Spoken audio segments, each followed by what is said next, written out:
When you're part of a double act, it can be very difficult, particularly if one side of that double act decides to do something rather foolish. And suddenly, not only are they out of work, but you're out of work too. And more than that, you're out of favour with the public that simply pay your wages.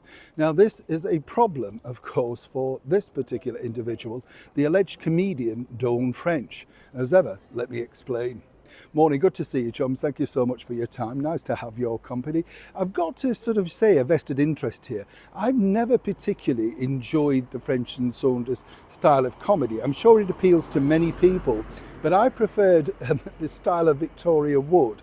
I always thought French and Saunders relied too much on dressing up, sort of mimicking movie spoofs and stuff like that. As I say, I'm sure they are popular in certain areas. And many years ago, I was involved in promoting a charitable single that they put together. So, at the time, I met her briefly. She seemed nice enough. The thing about Dawn, as we now know, is this. She's decided, of course, to put out a video which was terrible. And, we don't know, go into too much detail, but it was absolutely appalling. One can only wonder what on earth she was thinking. Then a couple of days ago, she put out another mad ranting video. And again, I think the idea was to prove that, look, I'm funny, I'm just being interesting on social media. Now, it's not so interesting, of course, because now Marks and Spencer's, the leading retailer over here in the United Kingdom, which used to hire Dawn to front their Christmas campaign, a sort of cartoon fairy thing, right? Now, whichever way they want to describe it, they are basically putting out this thing that they've refreshed the campaign. Refreshed it after Dawn's little outburst, to put it mildly.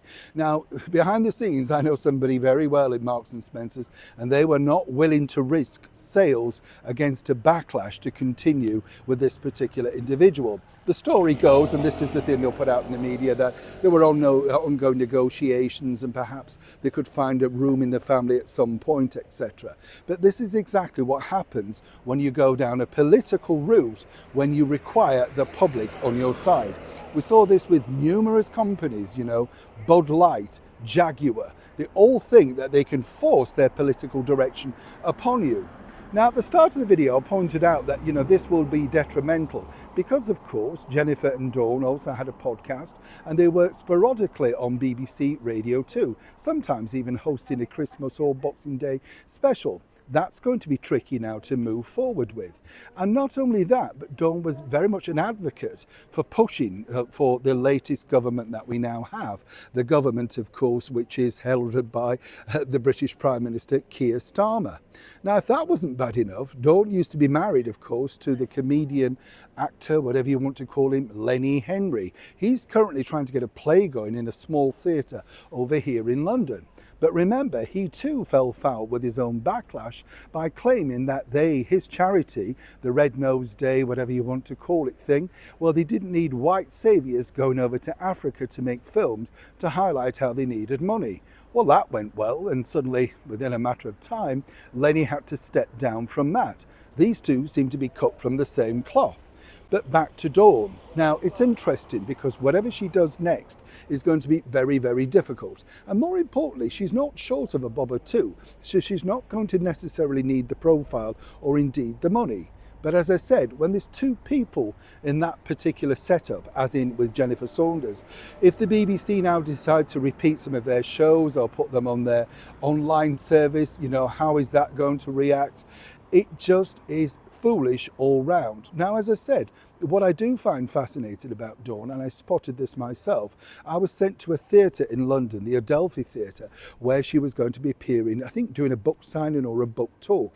And when she got out of the car, she deliberately swerved the people at the stage door, didn't want to sign their books and very much made sure that she was not going to do it. I was there, Dawn, I saw it. And what was fascinating about this was I thought, if that's the way you treat the public when they're paying to see you, imagine when this is the way you treat the public when someone's paying you to represent them. It's a double-sided coin, a massive foolish mess that she's got herself in.